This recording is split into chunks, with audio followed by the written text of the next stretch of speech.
Sem dúvidas, um dos maiores feitos da engenharia moderna é justamente a criação da internet Starlink. Ou seja, hoje a gente consegue comprar um aparelho, uma antena e instalar em qualquer lugar, seja ele remoto ou na cidade. E com isso, a gente consegue ter acesso à internet, levando em consideração somente esse item, que é justamente a antena. No vídeo de hoje, nós criaremos um suporte para uma antena da Starlink, levando em consideração os conceitos que a gente possui em criação de produtos e impressão 3D. A gente conseguiu fazer ali em várias partes diferentes e com isso a gente consegue fabricar em uma impressora 3D utilizando um material que suporte essa aplicação para que no final a gente tenha um produto pronto para ser vendido. Como o intuito desse canal aqui é proporcionar conhecimento de valor para quem tem uma impressora 3D ou para quem quer monetizar os conhecimentos de modelagem 3D, eu tenho certeza que esse vídeo aqui vai ser útil para você que pretende utilizar esses conhecimentos para negócio. Meu nome é Willon, há mais de 7 anos eu tenho experiência em criação de produtos, sou mecatrônico e hoje professor de impressão 3D, e nesse vídeo aqui nós aprenderemos juntos como é que foi feito todo esse processo. Para você que não conhece, eu vou dar um breve resumo aqui de como uma impressora 3D funciona. O primeiro passo é desenhar o modelo em um programa CAD de acordo com as características que a gente pensa do produto.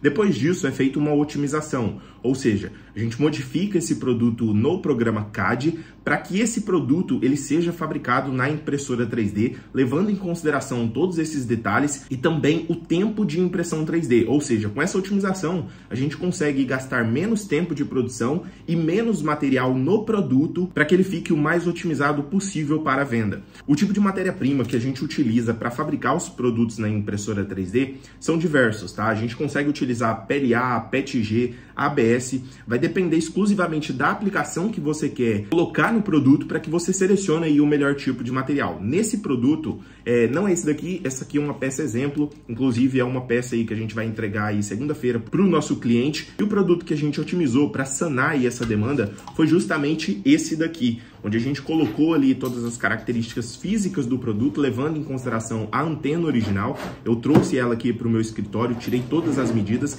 e depois eu fui modelando todas as partes ali de fora dela para que ela tivesse todos os detalhes que o cliente solicitou. Então, quando você pega uma demanda, é muito importante que você acerte com o cliente antes todos esses detalhes para que no meio do processo ali você não venha perder tempo, tá? Tendo que ajustar o modelo ou até mesmo gastar o filamento para produzir a peça para depois fazer a modificação. É necessário que você faça ali todas as modificações no programa CAD para que você não perca tempo em relação a essa otimização. Outro ponto importante que você deve saber antes de utilizar a impressora 3D é sobre o programa de fatiamento.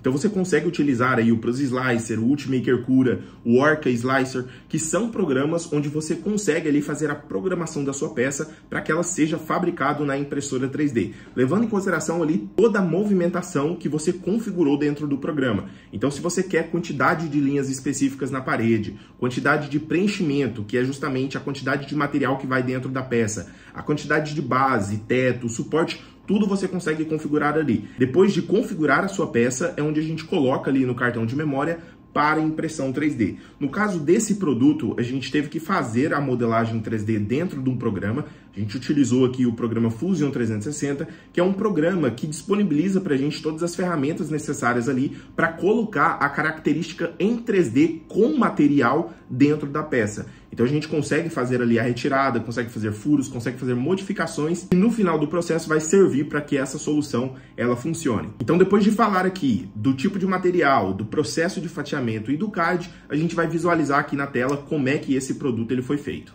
Turma, então olha só, eu tô com um projeto aberto aqui e todas as características para ele ser fabricado na impressora 3D foi colocado aqui no programa CAD. Inicialmente nós utilizamos aqui essa antena como referência para a criação de todos os outros perfis, e essa antena aqui é justamente a mesma antena que o pessoal utiliza aí para pegar o sinal, né, da Starlink lá dos satélites que estão no espaço, tá? Então aqui eu tirei todas as medidas exatamente com precisão. Se a gente conseguir medir aqui, ó, eu tenho uma antena de, olha só, de 595, tá? Por 385. Por que que essa medida aqui ela é importante pra gente? Quando a gente coloca a referência do produto em milímetro, toda vez que eu termino esse projeto, eu posso mandar direto para o software de fatiamento, que ele vai sair exatamente com as medidas que eu pré-estabeleci aqui no programa. Então, o projeto ele ficou da seguinte forma, ó. Eu consigo retirar algumas peças, né? Essas peças aqui, inicialmente, eu modelei elas somente utilizando ali o esboço em 2D e as principais ferramentas, e aqui eu consigo separá-las de forma isolada, tá? Para analisar cada uma delas. Então, em todas elas, a gente fez esse detalhe aqui, ó, de encaixe, tá? Eu consigo visualizar aqui, ó, exatamente a peça que foi utilizada. Se eu isolar essa peça aqui, ó, a gente consegue perceber que ela tem um parafuso, né? Alguns furos de parafuso aqui, alguns rebaixos para esse furo ele ficar mais coerente com o parafuso que a gente vai utilizar, né? A gente utilizou aqui os parafusos tipo Allen e além disso, a gente colocou também um canal nessa parte interna aqui, ó, de todas essas peças, para que eu conseguisse colocar aqui, ó, uma porca, correto? Para que esse parafuso, ele seja fixado aqui, além, né, dessa peça principal aqui, também nesse suportezinho, onde a gente colocou também, olha só, esse encaixe aqui. Isso vai facilitar exatamente para que essa peça aqui, ela tenha o máximo de resistência possível ali no momento da utilização. Então, voltando aqui, todas as peças do projeto, a gente consegue perceber que todo esse perfil, ele foi levado em consideração ali, ó, utilizando a antena como padrão, como referência, tá? Além disso, a gente colocou também alguns reforços nessa parte de baixo aqui, justamente para que esse ímã, ele fique o melhor posicionado possível, né, nessa peça. E além disso, também, ó, nessas quinas aqui vivas, a gente colocou um apoio para que essa peça aqui, ó, ela fique encaixada exatamente no perfil ali, ó, da antena. Tá? Então, se eu retirar essa antena aqui, ó, a gente consegue visualizar aqui também nessa parte de baixo que eu tenho exatamente um reforço aqui, ó, para que essa peça ela não venha quebrar aí no momento da utilização, tá? Então, eu consigo colocar uma porca por aqui, colocar aqui, ó, esse ímã, que nada mais é do que um ímã aí que a gente consegue encontrar em marketplaces, né, como o Mercado Livre e tudo mais, e dependendo do jeito que a gente vai vender esse produto aqui, a gente precisa já entregar todos esses produtos extras, né, junto no pacote, ou seja, o ímã, os parafusos, né, junto com a porca aqui. Essa porca é ideal que seja aquela porca autotravante, tá? Então isso aí facilita para que o projeto ele funcione aí da melhor forma possível. Agora eu vou mostrar para vocês como é que a gente fez aqui o processo de fatiamento e depois de impressão 3D do modelo. Para isso aqui eu vou abrir o software de fatiamento, que no caso aqui é o Ultimaker Cura, e vou trazer uma das peças que a gente já colocou aqui dentro da nossa pasta, tá? Então eu simplesmente consigo arrastar o arquivo em STL aqui para dentro do programa e ao ajustar esse modelo aqui eu já tenho uma pré-definição ali de como que ele vai ficar, né, durante ali o processo de produção na mesa de impressão. Então, eu imprimi ele exatamente nessa posição e a gente consegue observar aqui nessa parte de trás, ó, que eu vou precisar utilizar o suporte, tá? Então, nem sempre o suporte ele vai conseguir ali ser evitado na criação, ou seja, lá dentro do CAD. Então, aqui eu optei por usar o suporte tipo normal, né, levando em consideração aqui pouca adição nessa estrutura para que ela seja ali feita de forma mais frágil para que a gente consiga retirar aqui um modelo de suporte com facilidade, tá? Então, nesse caso aqui, a gente utilizou o suporte normal. A altura de camada dessa peça aqui, ela pode ser bem alta, tá? Então, aqui a gente consegue utilizar 0,32, usando aí um bico de 0,4 milímetros. E caso você opte aí por utilizar um bico maior de 0,6, 0,8, essa altura de camada ela pode ser aumentada. Lembrando que o aspecto visual da peça fica um pouco diferente utilizando aí o bico de 0,4, ou seja, a peça fica mais bonita com um bico de 0,4 milímetros, tá? Fica como dica aí porque isso vale super a pena.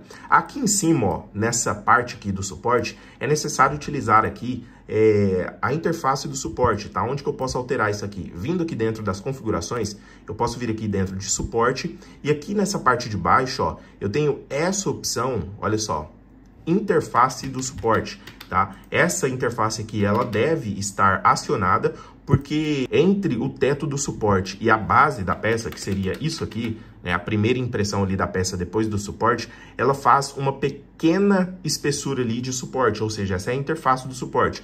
E a gente consegue colocar, inclusive, além dessa interface do suporte, um distanciamento em Z, entre a interface do suporte e a base da peça. Essa distância em Z, a gente sempre deixa aqui exatamente igual à altura de camada, tá? Para não ter nenhuma linha em volta da peça.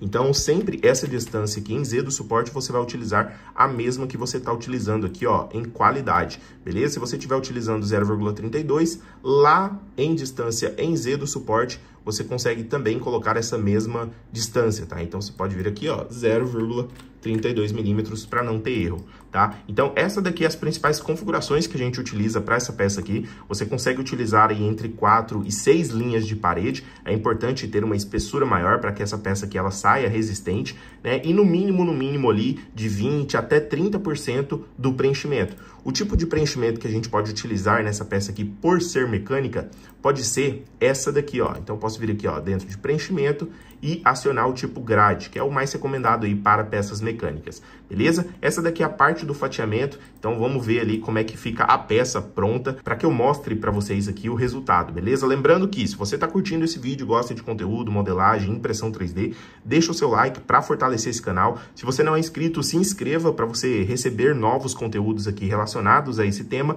e ative o sininho também para não correr risco aí do YouTube não te entregar, beleza? Então vamos lá para a próxima etapa.